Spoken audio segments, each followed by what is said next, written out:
Hello hi friends आपण मन को स्वागत करुच्ची आज नुआ वीडियो को नुआ स्टोरी को आशा करुच्ची आपण माने समस्ते बहुत भलरे थिबे। मु मध्य आपण भली बहुत भलरे अछि आ बहुत खुशी लागुची जे आपण माने मते बहुत सपोर्ट करूचंती आ ढेर सारा भल पाइबा दउचंती आ मो चैनल को सब्सक्राइब करी बहुत लाइक करुचंती। एमिति एका करूथांतु आगो को मध्य आपण माने जति भल पाइबा दउथिबे मु सेति आपण को पई नुआ नुआ स्टोरी नुआ नुआ वीडियो सब आपण मन को पाख को पहुंचेबी। ठीक अछि, चलंतु आज स्टोरी को जीवा। 3 वर्ष तलर कहानी ये होची राइकिया फुलबाणी डिस्ट्रिक्ट भीतर गोटे राइकिया अच्छी सेठिकार घटना सेटा हूँ आम सांग घर मो से सांग घर को किछि दिन छुट्टी कटेवा जाइथिली आ सेठी एमती एक दुर्घटना रे एते मजा भी आसीबो सेटा मु जान नथिली। मजाटी होची मो सांग माने राइकिया जाइथिली आउ सेठी मो सांगर बापा नहीं माँ अच्छी आउ ता बड़ भाई अच्छी।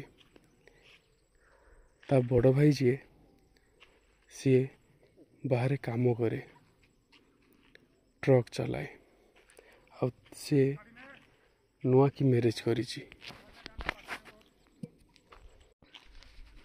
तांको बाहागर को 1.5 वर्ष होता ता माने भावंतु स्वामी स्त्री रो केते भल पाइबा आउ से भाउज तांको जवानी रे पूरा भरपूर थिले किंतु ता स्वामी जी सी ताको टाइम दे पारेनी कहीं ना सी गाड़ी चलाए आउ से व्यस्त रे ताको टाइम भी मिलेनी।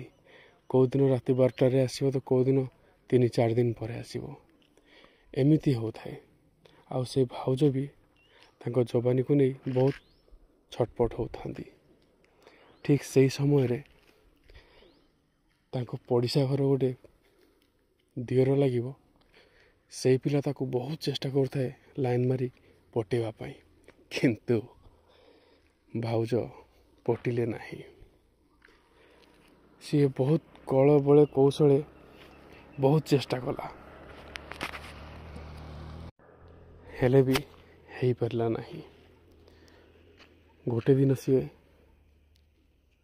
भाउज को डायरेक्ट प्रपोज कला कहला कौन भाउज आउ दियर मान कथा टे बुझुन आउ एका एका भाउज खाली भाई को कथा ही बुझुच। से भाउज कहले भाई को कथा बुझापी तो आसी क्या कथा बुझी आउ जदि भी दियर मान कथा बुझी दियर मान भी सेमती हेबा दरकार। सी पचारा केमिति हवा दरकार ना मु जोटा चाहूँगी जेमिति मु पसंद करुच्ची सेमिति हेबा दरकार। से कहले ता दियर कहला हौ ठीक अच्छी मु चेष्टा करी सेमिति हेबा पाई। भाउज कहले तमे कौन दे पारिबो मते कुह कौन खुशी करी पारिबो। ता दियर कहला से पिलाटा तमे प्रथमे मोर तो हेइकी देख तापरे तमे कौन कौन चाहूच कौन कौन पाइब तमे विश्वास करि परिबोनी कि आशा भी कर नथिबो सेमिति कहला।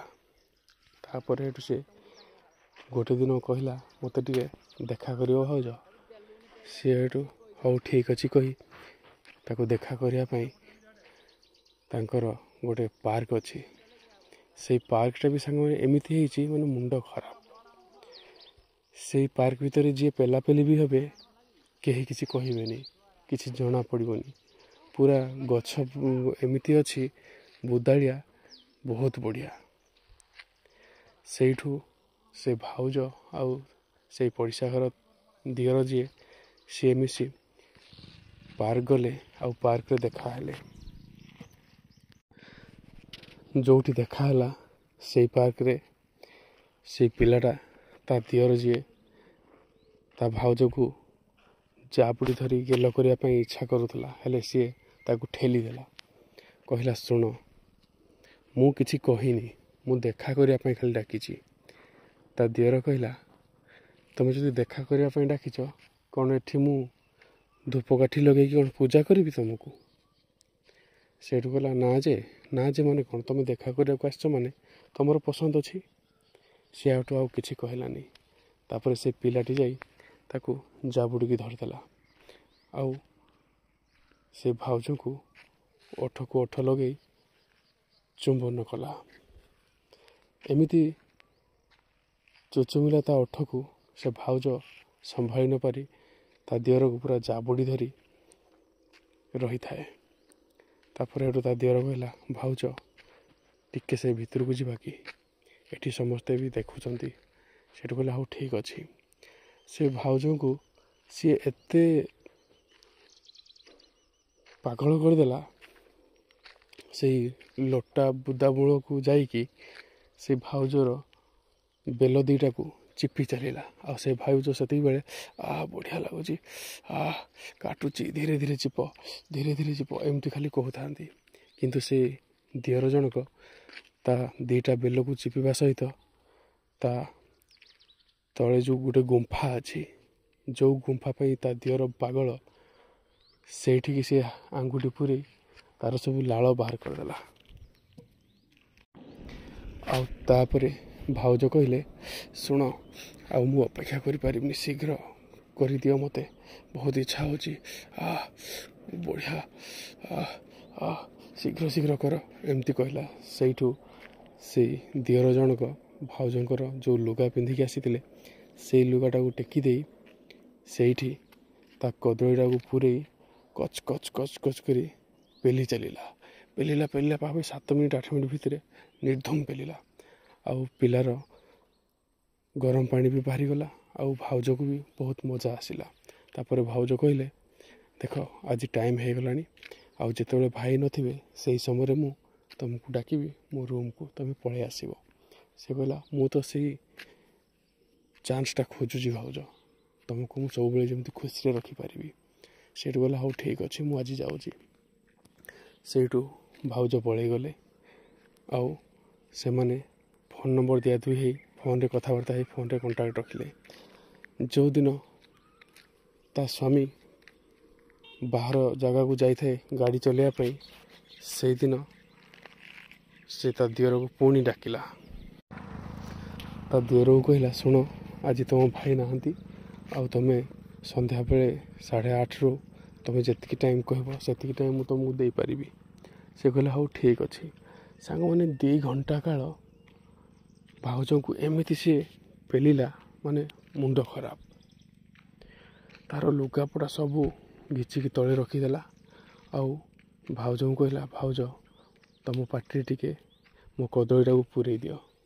ସେଇଠୁ କହିଲା, ହଉ ଠିକ୍ ଅଛି। ଭାଉଜ ତା କଦଳୀକୁ ପାଟିରେ ପୂରେଇ ବହୁତ ସମୟ ଧରି ଚୁହିଁ ଚାଲିଲେ।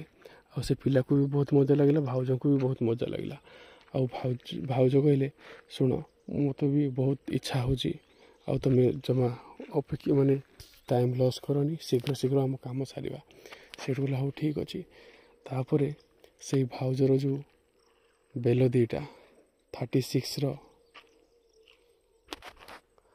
36 ସାଇଜ୍ର ଯେଉଁ ବେଲ ଦୁଇଟା ଥିଲା, ସେଇ ବେଲକୁ ସିଏ ଚିପି ଭାଉଜକୁ ପୁରା ଲାଳୁଆ କରିଦେଲା। ଆଉ ତାପରେ ଭାଉଜର ଗୁମ୍ଫାରେ ଯେଉଁ ଲାଳ ବାହାରୁଥିଲା ସେଇ ଲାଳଟାକୁ ସିଏ ଗାମୁଛାରେ ପୋଛି ଦେଇ ପୁଣି ସେ ପିଲା ତା ବଡ଼ କଦଳୀ ଯେଉଁ ତାକୁ ଭାଉଜର ଗୁମ୍ଫାରେ ପୂରେଇ ଗପ୍ ପେଲି ଚାଲିଲା। ଏମିତି ପେଲିଲା, ଭାଉଜ ଖାଲି କାଟୁଛି, ଧୀରେ କର ଏମିତି ଖାଲି ହେଉଥାନ୍ତି। କିନ୍ତୁ ଭାଉଜଙ୍କୁ ବହୁତ ମଜା ବି ଆସୁଥାଏ। ଆଉ ସେ ପିଲାକୁ ବି ବହୁତ ମଜା ଆସୁଥାଏ। ଏମିତି ପେଲି ପେଲି ପେଲି ଭାଉଜର ଗାଣ୍ଡିରେ ବିଆରେ ପାଟିରେ ସବୁଆଡ଼େ ସେ କେହିଲା। ଏମିତି ପାଖାପାଖି 15 ଦିନ କେତେ ଗଲା। ପିଲାକୁ ବି ବହୁତ ଭଲ ଲାଗିଲା ଆଉ ସେ ଭାଉଜକୁ ବି ବହୁତ ଭଲ ଲାଗିଲା। ଆଉ ଧୀରେ ଧୀରେ ସେଇ ଭାଉଜ ଜଣକ ସେଇ ପିଲା ପ୍ରତି ବହୁତ ଦୁର୍ବଳ ହୋଇଗଲା। ଆଉ ସେ କହିଲା ଯେ ମୁଁ ତୁମ ପାଖକୁ ଯିବି, ତୁମ ପାଖରେ ରହିବି, ଆଉ ତୁମ ଭାଇଙ୍କୁ ମୋତେ ଭଲ ଲାଗୁନି। ସେଠୁ କହିଲା କ'ଣ ପାଇଁ ନା ସିଏ ମୋତେ ଟାଇମ୍ ଦେଇପାରୁନାହାନ୍ତି, ସେଥିପାଇଁ ମୁଁ ତୁମ ପାଖରେ ହିଁ ରହିବି, ମୁଁ ତୁମ ପାଖକୁ ପଳାଇବି। ସେଇ ପିଲାଠୁ ଡରିଗଲା, କହିଲା ୟାକୁ ନେଇକି ମୁଁ କ'ଣ କରିବି, ମୁଁ ସିନା ୟାକୁ ପେଲୁଛି, ହେଲେ ଯଦି ୟାକୁ ବାହା ହେବି ତାହେଲେ ଗାଣ୍ଡି ମରେ ହେଇଯିବି। ସେଇଠୁ ସେ ପିଲା କହିଲା ଶୁଣ ଭାଉଜ, ମୁଁ ଏପର୍ଯ୍ୟନ୍ତ କିଛି କାମଧାମ କିଛି କରିପାରୁନି, ମୁଁ ପଢ଼ାପଢ଼ି ଚାଲିଛି, ଆଉ ମୋର ଜବ୍ ପାଇଁ ବି ପ୍ରିପାରେସନ୍ ହେଉଛି। ଯେତେବେଳେ ମୋର ଜବ୍ ହେଇଯିବ ମୁଁ ତୁମକୁ ମ୍ୟାରେଜ୍ କରିବି, ଆମେ ଦୁଇ ଜଣ କୁଆଡ଼େ ହେଲେ ଗୋଟେ ପଳାଇବା। ସେଇ ଆଶାରେ ସେଇ ଭାଉଜ ବି ବିଶ୍ୱାସ କରିଗଲେ। ଆଉ ସେ ପିଲା ସେଇ ବିଶ୍ୱାସ ଦେଇ ପେଲି ଚାଲିଲା। ଯେତେବେଳେ ଇଚ୍ଛା ସେତେବେଳେ ତାକୁ ଭାଉଜଙ୍କୁ ଗାଣ୍ଡିରେ ବିଆରେ ପାଟିରେ ସବୁଆଡ଼େ ଗେହି ଚାଲିଲା। ଏମିତି ଗେହି ଗେହି ଗେହି ଗେହି ତା'ର ଗୋଟେ ଛୁଆ ରହିଗଲା। ସେଇଠୁ ସେ ପିଲା ଯେତେବେଳେ ଜାଣିଲା ସେ ପ୍ରେଗନେଣ୍ଟ ମାନେ ଛୁଆ ରହିଯାଇଛି ବୋଲି, ସେଇଠୁ ସେଇ ପିଲାଟା ସାଇଟ୍ ମାରିବାକୁ ଚେଷ୍ଟା କଲା। ଆଉ ଧୀରେ ଧୀରେ ତାଠୁ ସାଇଟ୍ ମାରି ସିଏ ପଳାଇଗଲା। ଭାଉଜ ତାକୁ ବହୁତ ଖୋଜିଲା କିନ୍ତୁ ପାଇଲାନି, କାରଣ ସେ ପିଲା ସୁରାଟ ଯାଇକି ପଳାଇଗଲା। ଭାଉଜ ହେଠୁ ଧୀରେ ଧୀରେ ସେ ପିଲାକୁ ଖୋଜି ଖୋଜି ଖୋଜି ଖୋଜି ବହୁତ ଟେନସନ୍ରେ ହୋଇଗଲେ। ଆଉ ତାପରେ ଭାଉଜ ଚୁପଚାପ ହେଇକି ରହିଗଲେ। ସାଙ୍ଗମାନେ, ଆପଣମାନେ ତ ଶୁଣିଲେ ସ୍ୱାମୀ ନଥିଲା ଭିତରେ ସ୍ତ୍ରୀ ଆଉ ଗୋଟେ ବାହାର ପିଲାକୁ ଡାକି ଗେହି ହେଇ ବହୁତ ପେଲେଇ ହେଇ କେମିତି ଗାଣ୍ଡି ମରେ ହେଲା ଆପଣମାନେ ତ ଶୁଣିଲେ। ଆଉ ତା'ର ଯେଉଁ 36 ସାଇଜ୍ର ବଡ଼ ବଡ଼ ବେଲ, ସେଇଟା ସେ କେମିତି ଚିପି ଚିପି ତାକୁ 38 ସାଇଜ୍ କରିଦେଲା, ସେଇଟା ତ ଦେଖିଲେ ଶୁଣିଲେ। ଆଶା କରୁଛି ଆପଣମାନଙ୍କୁ ଶୁଣି ବହୁତ ଭଲ ଲାଗିଥିବ। ପୁଣି ଯଦି ଆହୁରି ଏମିତି ଷ୍ଟୋରି ଶୁଣିବାକୁ ଚାହୁଁଛନ୍ତି ତାହେଲେ ଚ୍ୟାନେଲଟାକୁ ସବସ୍କ୍ରାଇବ୍ କରି ଆପଣମାନଙ୍କ ସାଙ୍ଗମାନଙ୍କୁ ସେୟାର କରନ୍ତୁ। ଆଉ ଅପେକ୍ଷା କରନ୍ତୁ ଏଇ ଟାଇମ୍କୁ, ଏମିତି ଷ୍ଟୋରି, ଏମିତି ଭିଡ଼ିଓ ଦେଖିବା ପାଇଁ, ଏମିତି ଶୁଣିବା ପାଇଁ। ଠିକ୍ ଅଛି, ଆଜି ତ ଟାଇମ୍ ହେଇଗଲାଣି, ରଖୁଛି। ପୁଣି ଦେଖା ହେବ ନେକ୍ସଟ ଏପିସୋଡ଼ରେ।